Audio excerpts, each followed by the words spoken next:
Shalom, shalom, frères et sœurs en Christ, et bienvenue à la rhapsodie du mercredi 25 mai 2022. Rhapsodie écrite par le pasteur Chrysoya Kilomé, et la lecture vous est offerte par les vérités de l'Évangile.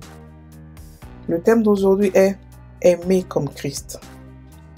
Et le verset d'ouverture est de 1 Pierre 4, verset 8 qui nous dit « Par-dessus tout, aimez-vous profondément, car l'amour couvre une multitude de péchés. » Le pasteur Christ dit « Si quelqu'un fait quelque chose qui vous contrarie ou vous offense, plutôt que de devenir amer ou enragé, laissez tomber. » Jésus nous a montré un bon exemple de comment marcher dans l'amour.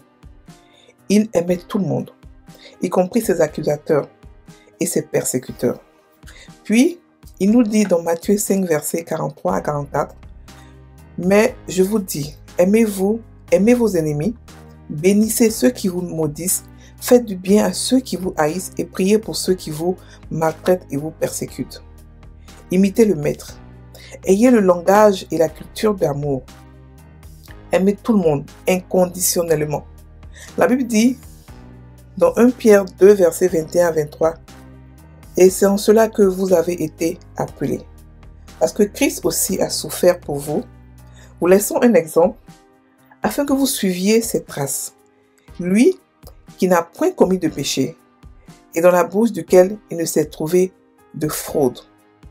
Lui qui injuriait ne rendait pas d'injure, maltraité ne faisait point de menaces, mais s'en remettait à celui qui juge justement. » Alléluia. Quelqu'un a demandé un jour, « Au cas où les gens que vous respectez sont ceux qui vous font du mal, que devez-vous faire? » Honorez-les quand même, aimez-les, dépassez le stade où vous pouvez encore vous sentir blessé. Vivez dans la parole. Vivez comme Christ a aimé comme lui. Ephésiens 5, verset 1 à 2 nous dit « Devenez donc les imitateurs de Dieu, comme des enfants bien-aimés, et marchez dans l'amour, à l'exemple de Christ qui nous a aimés, et s'est livré lui-même à Dieu pour nous comme une offrande de bonne odeur. » Alléluia. Et 1 Corinthiens 13, verset 4 à 3, la version amplifiée nous dit « L'amour endure longtemps, et est patient et gentil. L'amour n'est jamais envieux, ni ne bouillonne de jalousie, n'est pas vantard ou vaniteux, ne se montre pas hautain. Il n'est pas vaniteux, arrogant et gonflé d'orgueil. Il n'est pas impoli, inconvenant, et n'agit pas de manière inconvenante. L'amour de Dieu en nous n'insiste pas sur ses propres droits ou sa propre voix, car il n'est pas égoïste. Il n'est ni susceptible, ni agité, ni plein de ressentiment. Il ne tient aucun compte du mal que tu lui fais. Il ne prête aucune attention à un tort subi.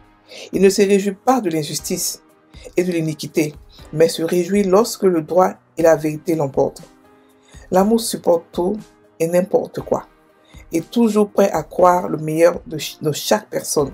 Ses espoirs sont inébranlables en toutes circonstances et il endure tout sans faiblir. L'amour n'échoue jamais, ne s'estompe jamais et ne devient obsolète ou prend fin. Alléluia. Fin du verset, fin de la rhapsodie. Ici, le pasteur nous parle aujourd'hui de l'amour. L'amour, l'amour, l'amour. Il nous dit d'aimer comme Christ. Il nous dit que l'amour est l'accomplissement de la foi, de la loi. Il nous explique à quel point l'amour est puissant. Et le corps de Christ a oublié plus ou moins les vertus de l'amour. On enseigne beaucoup de choses, on enseigne la prospérité, tout ça. Tout ça fait partie de l'évangile, c'est vrai. Mais l'évangile est un évangile d'amour. Notre Dieu est un Dieu d'amour. Et Jésus, lorsqu'il est parti, nous a donné un dernier commandement. Aimez-vous les uns les autres. Et ici c'est expliqué explicitement que nous devons aimer nos ennemis. Nous devons aimer nos ennemis. Nous ne devons pas maudire. Nous ne devons pas haïr les gens. Nous devons prier pour ceux qui nous maltraitent. Écoutez, frères et sœurs en Christ, l'amour est une âme que nous avons. Et l'amour nous permet de nous maintenir dans la santé divine. Le chrétien n'aime pas assez, on n'aime pas assez. Le chrétien condamne, le chrétien critique, le chrétien prie contre ses ennemis. Parce que le chrétien voit les ennemis partout. On a montré ici on a expliqué ici qu'il y avait un verset, il dit, dans 1 Pierre 2, verset 21 nous dit, et c'est en cela que vous avez été appelés. Parce que Christ aussi a souffert pour vous en vous laissant un exemple. On dit, maltraité ne faisait point de menace, mais s'en remettait à celui qui juge. Il a été maltraité, il a été injurié, il a été insulté, mais il n'a jamais répondu. Il a été menacé. Et même ceux qui le faisaient, il les aimait. Pour montrer à quel point Jésus a aimé. Jésus a tellement aimé ses disciples que lorsqu'il est parti, lorsqu'il est mort, ils ont pleuré pendant des jours jusqu'à ce qu'il réapparaisse. Ils étaient tristes parce qu'ils n'ont jamais vu un amour comme ça. Ils n'ont jamais vu un leader qui était rempli d'amour comme ça.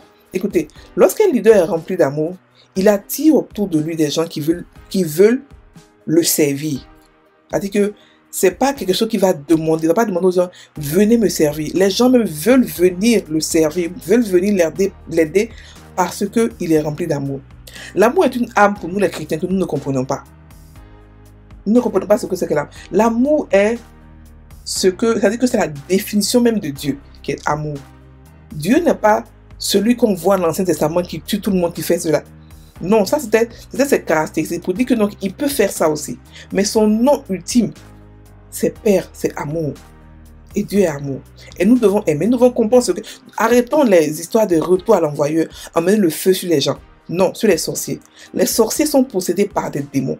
C'est ceux-là qu'on doit chasser. Et la Bible nous a toujours dit, chassez-les. Il ne dit pas, mettez le feu sur eux. Il dit, chassez-les. Parce que quand vous chassez les démons, la personne est libérée. Mais quand vous mettez le feu sur quelqu'un, sur un démon, qui possède un être humain, c'est l'être humain qui meurt. Alors que Dieu veut que toute la création entière puisse le connaître. Il veut que tout le monde entier puisse avoir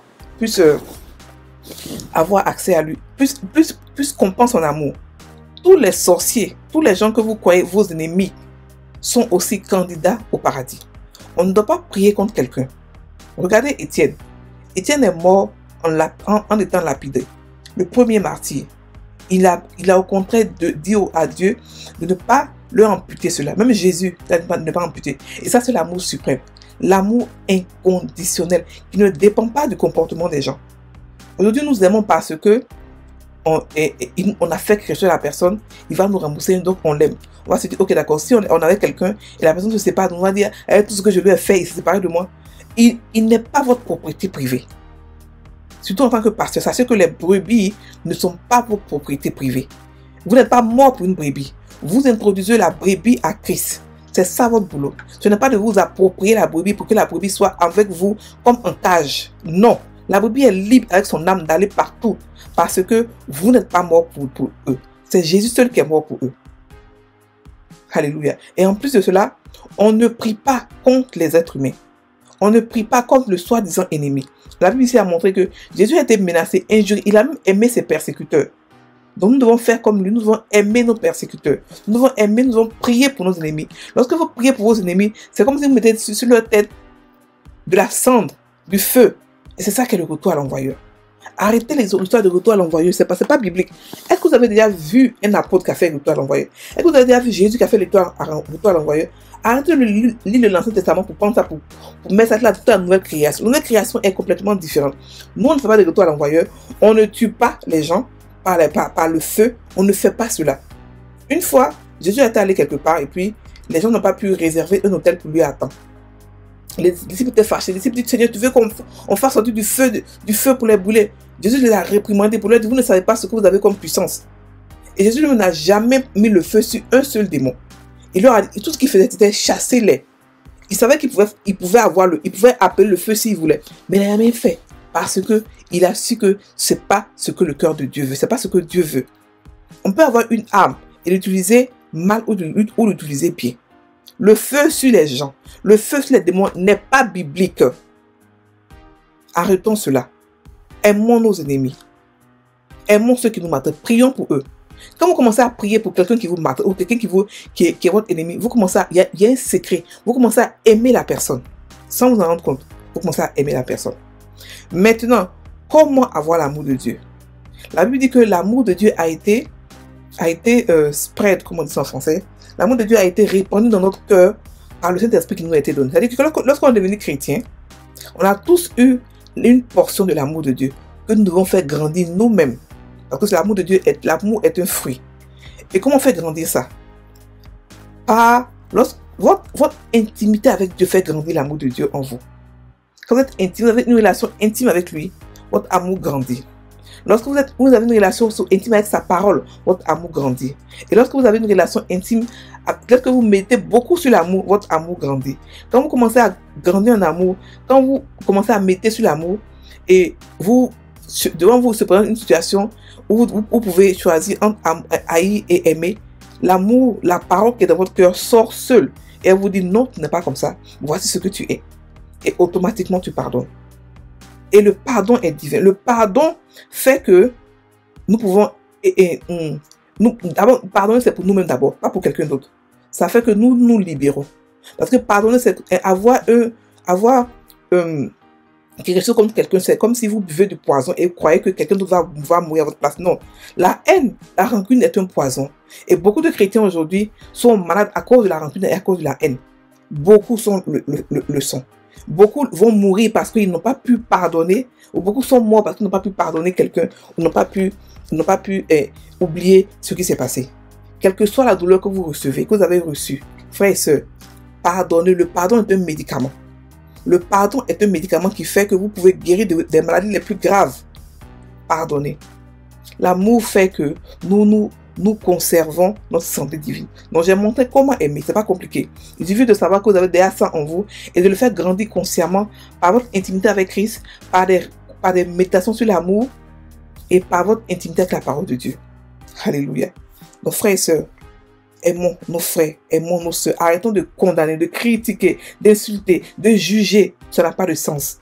On doit aimer tout. Même le gay, même l'homosexuel a besoin d'être aimé. Par l'amour, on peut le faire sortir de là où il est. Mais pas par les critiques, pas par la haine, pas par la condamnation. Non. Parce qu'il est aussi candidat au royaume des cieux. Alléluia. On va faire la prière. Cher Père, merci pour l'amour de Christ, qui est le lien de la perfection et qui domine toujours mon cœur.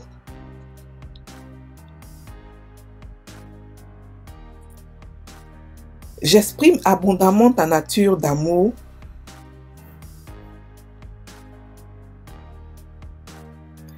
et je rayonne la beauté et les gloires du ciel dans mon cœur.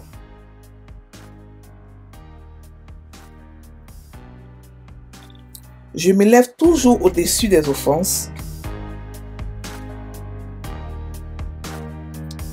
étant tolérant et bienveillant.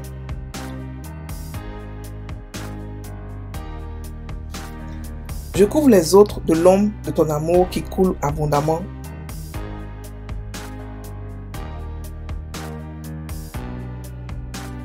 De mon cœur. Au nom de Jésus. Amen. Frères et sœurs en Christ, soyez bénis. Passez une très bonne journée. Bye.